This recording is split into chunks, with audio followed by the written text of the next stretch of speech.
No primeiro vídeo de ácidos e bases orgânicos, nós vimos efeitos indutivos e mesoméricos. Vamos analisar esses dados dos regioisômeros do clorofenol e do nitrofenol e tentar aplicar o que nós aprendemos. Para os compostos clorados, nós esperamos que o cloro tenha efeito doador mesomérico e atraente indutivo. O cloro na posição 2 ou na posição 4 tem o efeito doador mesamérico aumentando a densidade de carga negativa do carbono Y, o que desestabilizaria a base. Contudo, o 2-clorofenol é o composto mais ácido, o que sugere que o cloro próximo ao carbono Y estabiliza a densidade de carga negativa por efeito indutivo atraente. Se essa hipótese for verdadeira, a acidez deve diminuir sistematicamente com o aumento da distância entre o átomo de cloro e o carbono Y, o que a gente observa experimentalmente. Então, esse dado experimental poderia ser explicado assumindo que o efeito indutivo atraente do cloro é mais importante nesse caso que o efeito mesomérico doador. Entre os regioisômeros do nitrofenol, o isômero para é o mais ácido, seguido pelo orto. Isso sugere que o efeito mesomérico atraente é muito importante, porque essas são as posições do anel que diminuem a densidade de carga negativa no carbono Y, estabilizando a base conjugada. Essa hipótese está de acordo com a menor acidez do regioisômero meta.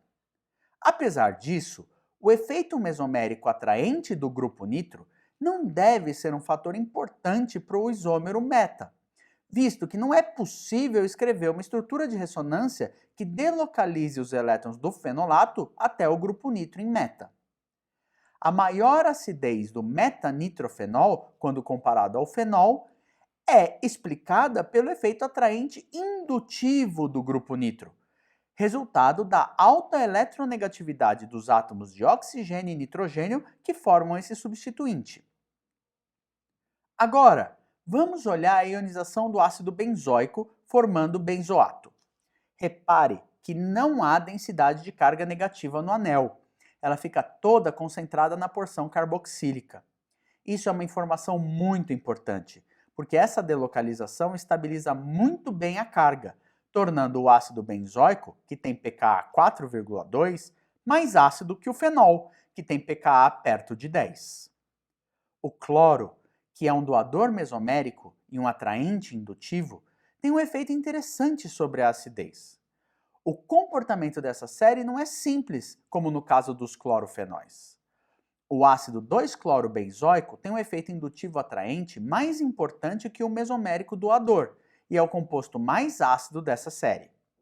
Para o ácido 3-clorobenzoico, o cloro não aumenta a densidade de carga negativa no carbono Y, por efeito doador mesomérico. E está mais afastado da porção carboxílica, o que diminui a capacidade do seu efeito indutivo atraente de estabilizar a carga do carboxilato. Como resultado, o regioisômero meta deve ser menos ácido que o orto, o que é verdade.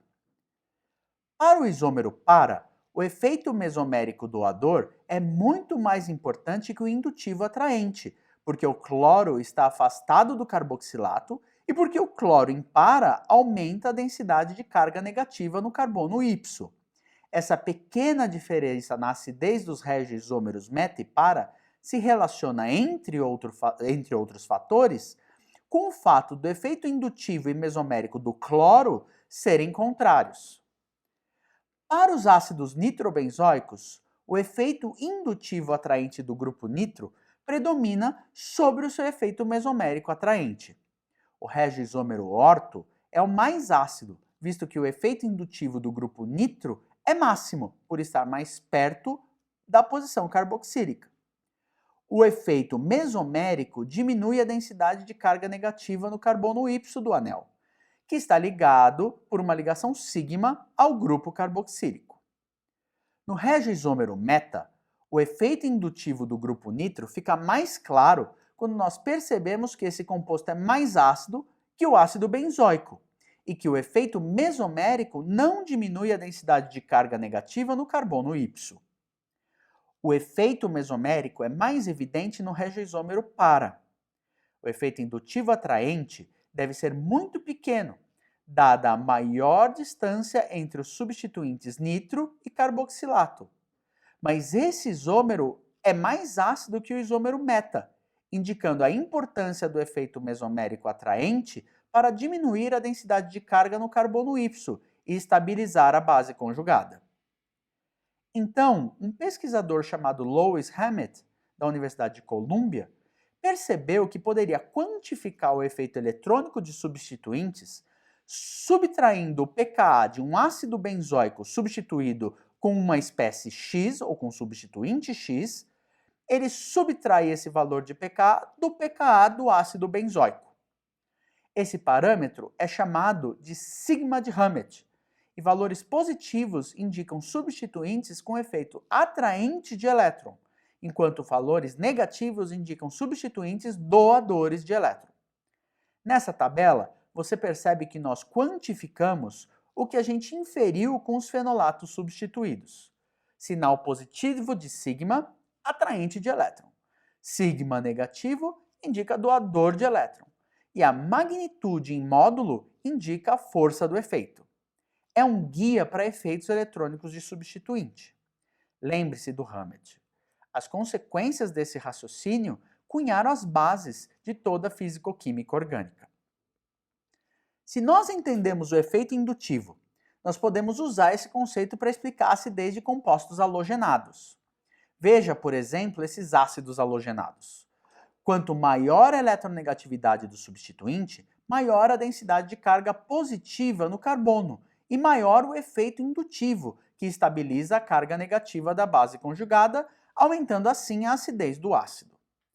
Por isso, o ácido fluoroacético é o mais ácido dessa série. Como o efeito indutivo diminui com a distância, esse resultado aqui é esperado. Quando o cloro está afastado 4 ligações sigma do carbono carboxílico, o pKa desse ácido é quase o mesmo do ácido butanoico, que tem o mesmo número de carbonos.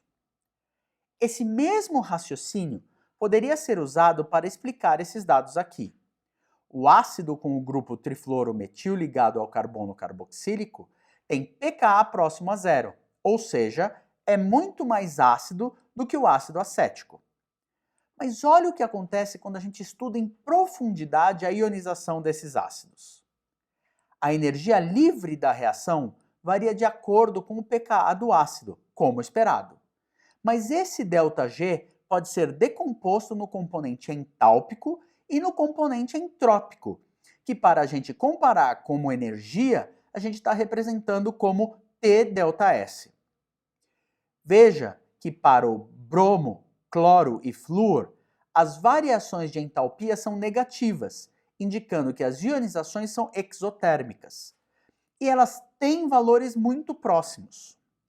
Mas a entropia é negativa, e o termo T∆S é muito mais alto do que a entalpia, sendo, portanto, o fator mais importante aqui. Mas o que isso significa? Significa que a base conjugada carregada negativamente é mais associada ao solvente do que o ácido. Em outras palavras, a entropia do sistema diminui com a ionização do ácido. Isso implica que o efeito que nós vemos não é dominado por entalpia, o que seria esperado se o efeito indutivo atraente fosse o fator principal para a estabilização da carga negativa. O solvente desempenha um papel muito importante na estabilização da carga, e nesse caso é o fator mais importante para explicar a acidez dessas espécies. Na verdade, o solvente está influenciando todos os resultados que nós mostramos nessas aulas, mas nem sempre ele é o fator principal. Para entender isso completamente, nós temos que estudar as reações na fase gasosa e em diferentes solventes e comparar todos os resultados. Esses efeitos podem ser vistos também quando nós aumentamos o grau de impedimento do substituinte no carbono ligado à carboxila. O aumento da ramificação resulta em aumento no impedimento estérico e dificulta a solvatação do ácido carboxílico e do carboxilato. Compare, por exemplo, o ácido 2,2-dimetilpropanoico, o 2-metilpropanoico e o ácido butanoico. O valor de T-ΔS é maior que a entalpia para os três compostos, o que implica em controle entrópico do processo. Conforme aumenta o impedimento do ácido, a variação da entropia é mais negativa, indicando que as bases conjugadas são mais solvatadas pelo solvente do que os ácidos. Trata-se de um efeito relativo, solvatação da base comparada à solvatação do ácido, e não deve ser racionalizado considerando uma só espécie. A estabilização da carga negativa da base conjugada por ligações de hidrogênio, essas ligações intramoleculares aqui, também contribui para aumentar a acidez.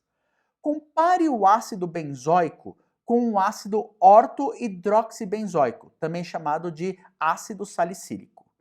A hidroxila provoca uma diminuição de 3 unidades de pKa no ácido salicílico comparado ao ácido benzoico.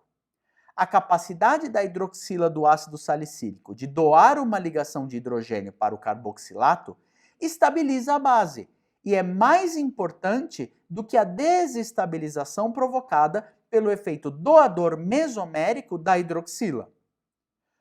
O mesmo efeito é responsável pela maior acidez do ácido maleico comparado ao fumárico.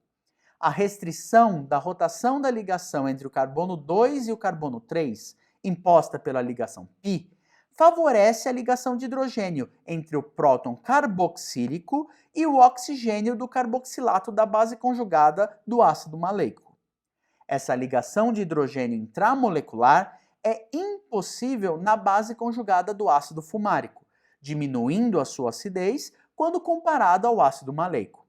Em resumo, a ligação de hidrogênio intramolecular estabiliza a base conjugada do ácido maleico, abaixando o seu primeiro pKa em relação ao do ácido fumárico. Contudo, a segunda desprotonação do ácido maleico requer maior energia do que a segunda desprotonação do ácido fumárico, dada a proximidade dos grupos carboxilatos no ácido maleico na base conjugada, o que desestabiliza essa base. Finalmente, quando a desprotonação leva a uma base aromática, este processo requer menos energia para acontecer quando comparado a uma desprotonação análoga com produto não aromático. Por exemplo, o penta-1,4-dieno tem um pKa igual a 40, e o pKa do ciclopenta-1,3-dieno é 16, um valor muito baixo para bases de carbono típicas. Isso ocorre porque o ânion ciclopentadienila é aromático por ser planar, ter 6 elétrons conjugados e ser cíclico. O uso dessa fórmula aqui, que verifica se o número de elétrons delocalizado é igual a 4n mais 2, onde n é um número positivo inteiro, é uma das características fundamentais de compostos aromáticos. Nesse sistema aqui, o n é igual a 1. A aromatização é uma força motriz muito grande para processos químicos e tem um efeito de diminuição de 24 unidades de pKa quando comparamos esses dois compostos. Na próxima aula, nós vamos usar esses conceitos para estudar a basicidade.